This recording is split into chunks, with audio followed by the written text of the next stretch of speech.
하나님께서 오늘 우리에게 주시는 말씀은 요한복음 5장 30절로부터 40절 말씀입니다. 이 기록된 계시의 말씀을 봉독할 때 살아계신 하나님의 음성을 들으실 수 있기를 바랍니다. 내가 아무것도 스스로 할 수 없노라. 듣는 대로 심판하노니 나는 나의 뜻대로 하려 하지 않고 나를 보내신 이의 뜻대로 하려 함으로 내 심판은 의로우니라. 내가 만일 나를 위하여 증언하면 내 증언은 참되지 아니하되 나를 위하여 증언하시는 이가 따로 있으니 나를 위하여 증언하시는 그 증언이 참인 줄 아노라. 너희가 요한에게 사람을 보내매 요한이 진리에 대하여 증언하였느니라. 그러나 나는 사람에게서 증언을 취하지 아니하노라. 다만 이 말을 하는 것은 너희로 구원을 받게 하려 함이니라. 요한은 켜서 비추이는 등불이라. 너희가 한때 그 빛에 즐거이 있기를 원하였거니와 내게는 요한의 증거보다 더 큰 증거가 있으니 아버지께서 내게 주사 이루게 하시는 역사 곧 내가 하는 그 역사가 아버지께서 나를 보내신 것을 나를 위하여 증언하는 것이요 또한 나를 보내신 아버지께서 친히 나를 위하여 증언하셨느니라. 너희는 아무 때에도 그 음성을 듣지 못하였고 그 형상을 보지 못하였으며 그 말씀이 너희 속에 거하지 아니하니 이는 그가 보내신 이를 믿지 아니함이라. 너희가 성경에서 영생을 얻는 줄 생각하고 성경을 연구하거니와 이 성경이 곧 내게 대하여 증언하는 것이니라.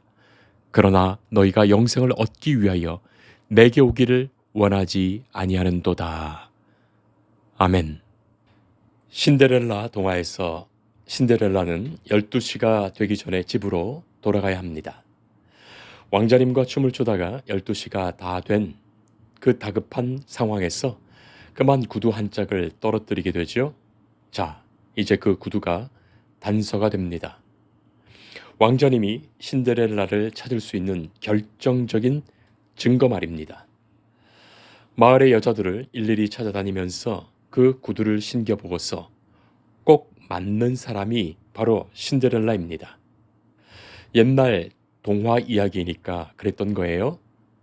만약에 지금 같으면 혹시라도 이 구두에 남은 사람의 체세포 조각을 찾아서 유전자 검사를 하면 되겠지요. 아니면 다른 과학적인 수사 방식을 택해서 증거들을 모아 찾아낼 수 있을 것입니다. 하지만 당시에는 구두를 신겨보고 찾는 것도 상당히 과학적이고 그런대로 일리가 있습니다.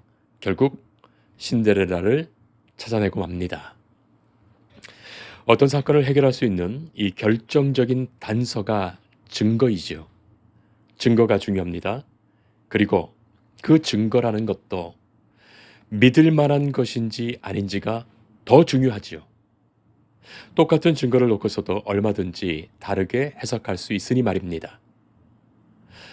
영화 유령의 신부에서 셜록 홈즈는 이 조수이자 동료인 왓슨에게 묻습니다. 사실이야, 진실이야? 증거로 구성된 사실이 그렇다 하더라도 진실은 얼마든지 다를 수 있기 때문입니다. 사실을 넘어 진실로 라는 시사 뉴스 프로그램도 있는데 단순히 사실 그 자체를 넘어서 진실이 무엇인지를 파헤쳐 나가려는 그 의도에서 기획된 프로그램이죠. 증거란 단지 사실을 밝혀주는 것의 차원을 넘어서 진실을 보여줄 수 있어야 합니다. 사실과 진실은 다른 차원의 것입니다. 결국 이 문제는 믿음의 문제가 될 수밖에 없지요. 믿음이 바라는 것들과 보지 못하는 것들의 실상이 되기에 그렇습니다. 예수님의 십자가만 보더라도 믿음 없는 사람들은 한낱 죄인인 예수가 십자가에 처형되는 것일 뿐입니다. 그러나 믿음의 사람이 보면 하나님이 약속을 이루시는 구원의 사건이 됩니다. 십자가에 달리신 분은 죄인이 아니라 내가 그 십자가에 마땅히 달려야 할 죄인임에도 예수께서 우리를 대신하여 죽으심으로 우리를 향한 당신의 사랑을 확증해 보여주신 사건이 됩니다. 오늘 우리가 함께 읽은 이 본문에는 증거라는 말이 12번이나 나오지요. 얼마나 많은 증거가 있어야 하는 것입니까? 오늘 본문 말씀 바로 위에 있는 요한복음 5장 1절로부터 이어지는 말씀을 보면 베데스다 연못에서 예수님께서 38년 된 병자를 낫게 하십니다. 예수님은 그 병자에게 일어나 네 자리를 들고 걸어가라 말씀하셨고 그 병자가 자리를 들고 걸어갑니다. 얼마나 놀라운 기적입니까? 성도 여러분, 무엇을 볼 수 있습니까? 믿음의 사람들의 눈에는 38년이나 그 자리에서 꼼짝하지 못하고 앉아 있었던 그 병자를 고쳐주신 하나님의 능력과 그 일을 베풀어 행하신 예수 그리스도가 보이지요. 그리고 바로 그가 나아서 이 일로 깨끗이 회복된 것이 보입니다. 할렐루야! 찬양이 되는 사건입니다.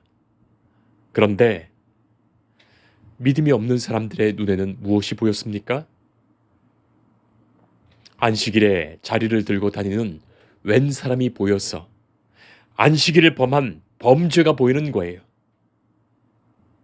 누군가에게는 그 사람이 들고 가는 그 이부자리인지 돗자리인지 모르지만 그 자리가 그를 구원하신, 그를 고쳐주신 은혜의 증거인데 또 다른 누군가에게는 안식일을 어긴 범죄의 증거가 될 뿐입니다. 성도 여러분, 여러분들의 눈에는 무엇이 보이십니까?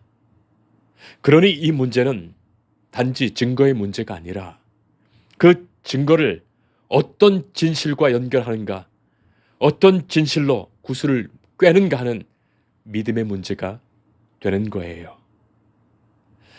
예수님이 하시는 말씀이 그것이죠. 31절 말씀이 그것입니다. 내가 만일 나를 위하여 증언하면 내 증언은 참되지 아니하되. 예수님이 스스로 자기 자신을 누구라고 증언하는 것은 너희들이 참되게 여기지 않을 것이다. 사람들이 생각하기에도 그것은 자기가 자기에게 대하여 말하는 것이니 객관적인 것이 아니라고 볼 수 있겠지요. 자기가 자기를 증언하니 말이죠. 하도 사람들은 거짓말도 많이 하고 또 공상허언증에 걸린 사람도 얼마든지 있으니 말이죠. 만약에 서울역에 호랑이가 나타났다, 그런 말이 있다면 실제로 그랬다 하더라도 그것을 안 믿는 사람에게는 아무런 사건이 아닙니다. 아니 무슨 서울역에 호랑이가 나타나, 우리가 다 그렇게 생각하지 않겠습니까? 오래전에 가수 타블로 씨 같은 경우 스탠퍼드 대학을 졸업했는데도 끝까지 사람들은 거짓말이라고 했고 결국 졸업한 증거들을 들이대어도 마지막에는 그가 졸업한 것으로 밝혀졌는데도, 법정에서 밝혀졌는데도 안 믿는 거예요. 그래서 타블로 씨가 유명한 말을 했죠. 그 사람들은 처음부터 안 믿기로 작정한 사람들이다. 예수님의 말씀이 그것입니다. 내가 나에게 대하여 스스로 증언해봐야 안 믿기로 작정한 사람들에게는 증거가 되지 않는다. 그러나 세례 요한이 진리에 대하여 곧 예수님에 대하여 증언하였고 무엇보다 사람의 증언보다 더 큰 증거가 있는데 하나님이 증언하시고 너희들이 연구하고 공부하는 성경이 증언한다고 말씀하시는 거예요. 요한복음에서의 기적은 단지 기적이 아닙니다. 그 기적을 통하여 예수님이 어떤 분이신지를 보여주시는 하나님의 증거의 기적입니다. 그래서 그것을 요한복음은 표적이라고 말하는 거예요. 똑같은 기적을 보면서도 하나님이 역사하신 사건으로 그것을 표적으로 볼 수 있는 사람이 있는가 하면 똑같은 기적을 보면서도 그저 신기하다, 눈속임인가 마술인가, 아니면 기적인가? 그렇게 보는 사람이 있겠지요. 기적을 믿더라도 예수님은 못 믿고 기적만 믿는 거예요. 그러니 기적만 구하는 사람이 되고 맙니다. 믿음이 있어야 합니다. 믿음으로 보이는 것입니다. 믿는 자만이 볼 수 있고 믿는 자만이 구원받을 수 있습니다. 교회에서 일어나는 일들 중에서도 은혜롭지 못한 일, 분쟁하고 싸우는 일, 다 알고 보면 예수님을 믿지 않기 때문에 생긴 일들 아니었습니까? 내 생각, 내 뜻대로 하려다가 내 방식이 예수님의 것보다 항상 먼저일 때 생기는 것들입니다. 주께서 우리를 불쌍히 보시고 주님의 역사를 소망하게 하옵소서. 믿음으로 소망을 보게 하옵소서. 믿음으로 주님의 역사를 보게 하옵소서. 성도 여러분, 우리의 기도가 되어야 하지 않겠습니까? 성경은 예수님을 증언합니다. 증언한다는 것이 무엇일까요? 증언은 사실을 말로 진술하는 것을 일컫는 말입니다. 그러나 그것을 증언으로 믿지 않으면 증언되지 않지요. 세례 요한의 제자였던 안드레와 요한은 세례 요한의 증언을 참되다고 믿었습니다. 그래서 세례 요한이 예수님에 대하여 증언했을 때 즉시 예수님을 따르는 제자 될 수 있었습니다. 그러나 증언을 믿지 않는 자에게는 아무런 사건이 일어나지 않습니다. 사실 예수님은 사람의 증언이 필요하지 않으신 분이시죠. 하나님이 당신을 증언하시기 때문입니다. 하나님이 함께 역사하셨고 하나님께서 예수님을 통하여 사건을 일으키셨고 하나님의 일을 나타내 보여주시기 때문입니다. 그런데도 그 증언을 믿지 못한다면 그에게는 아무런 사건이 되지 못합니다. 증언을 믿는다면 그 증언이 무엇을 증거하고 무엇을 가리키는지를 알게 되지요. 그것이 너무나 당연합니다. 하나님께서 예수님을 증언하십니다.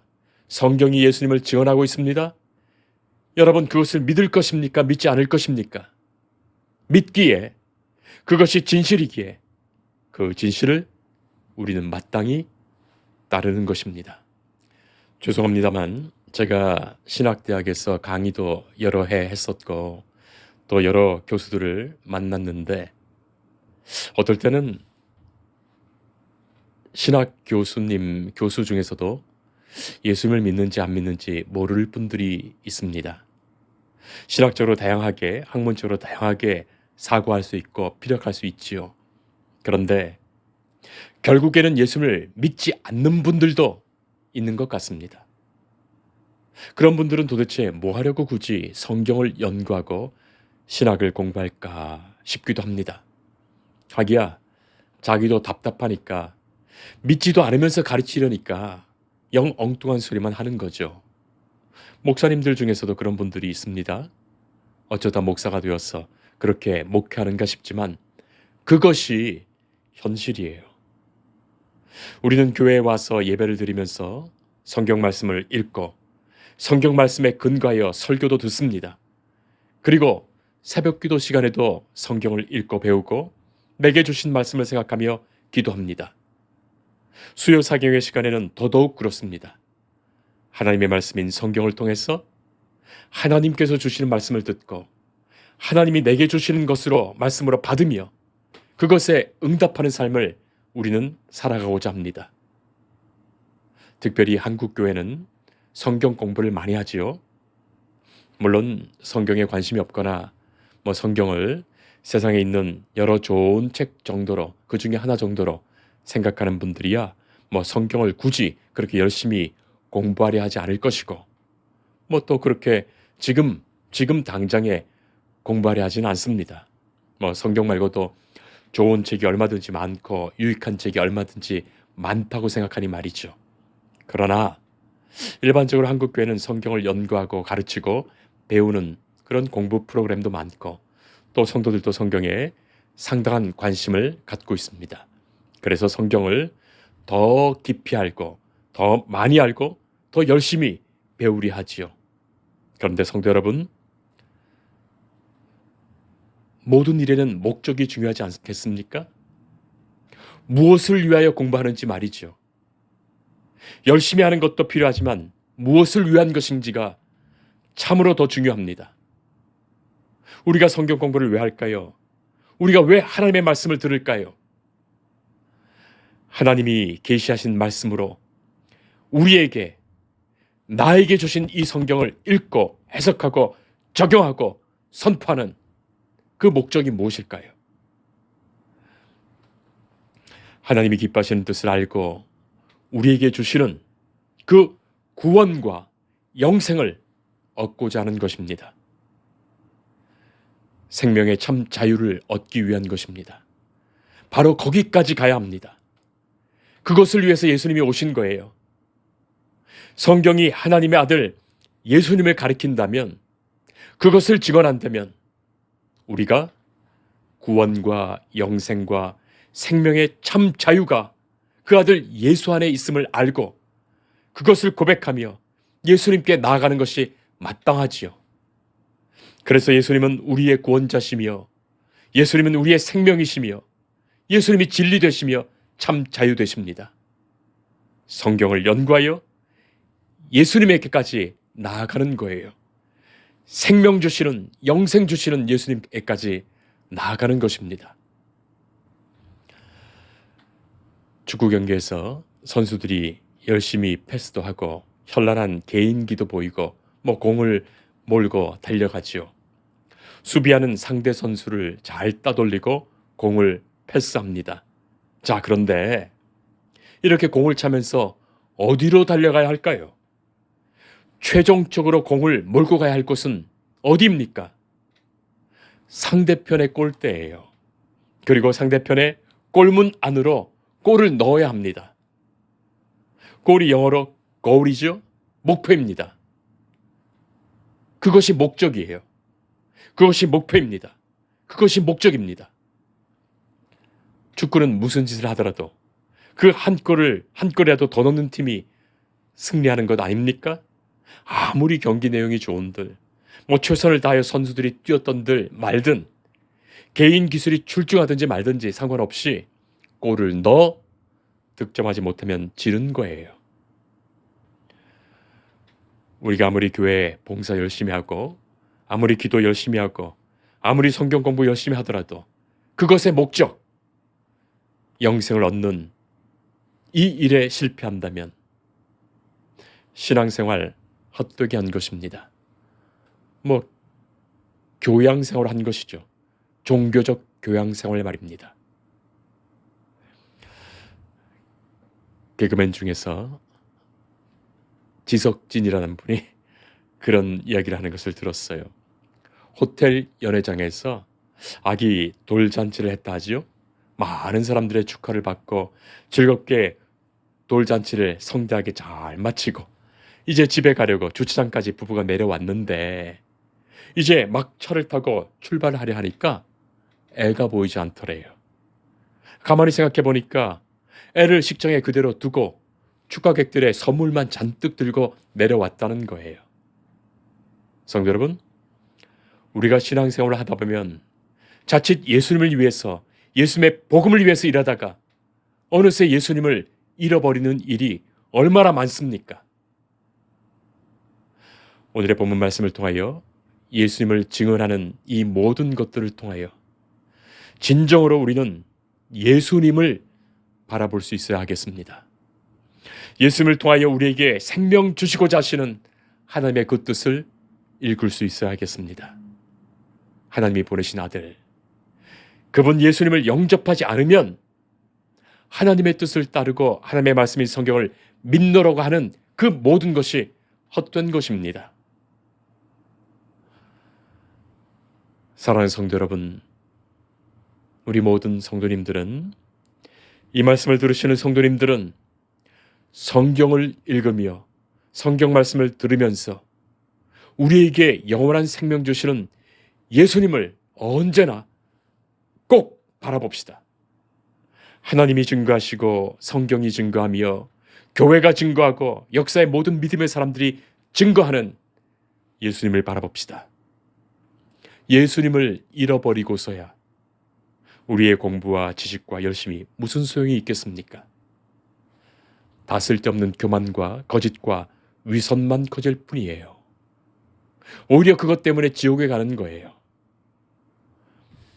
성경을 통해, 말씀을 통해 우리에게 찾아오시는 예수님을 발견한 자만이, 예수님을 만난 자만이 지나온 모든 시간을 감사하게 됩니다. 그리고 지금 살아가는 이 현실을 감사하게 됩니다. 또 앞으로 다가올 모든 시간을 주님께 맡기며 은혜 중에, 소망 중에 하나님 나라를 바라보며 살게 됩니다. 기도하겠습니다. 우리의 생명이 되신 주님, 우리가 주의 말씀을 듣고 읽고 공부하고 연구하면서 예수님께 더 가까이 나아가게 하옵소서. 주를 더욱 바라보게 하옵소서. 우리의 기쁨과 소망이 주께 있음을, 길이요 진리요 생명 되신 예수님께 있음을 더욱 알아 그 말씀으로 살며 그 말씀을 따르는 우리의 남은 생이 되게 하옵소서. 나의 생명과 참 소망이 되시는 예수님 이름으로 기도합니다. 아멘. 주님을 늘 믿으며 그 손을 의지하고 내 몸과 마음을 바쳐서 끝까지 충성하리.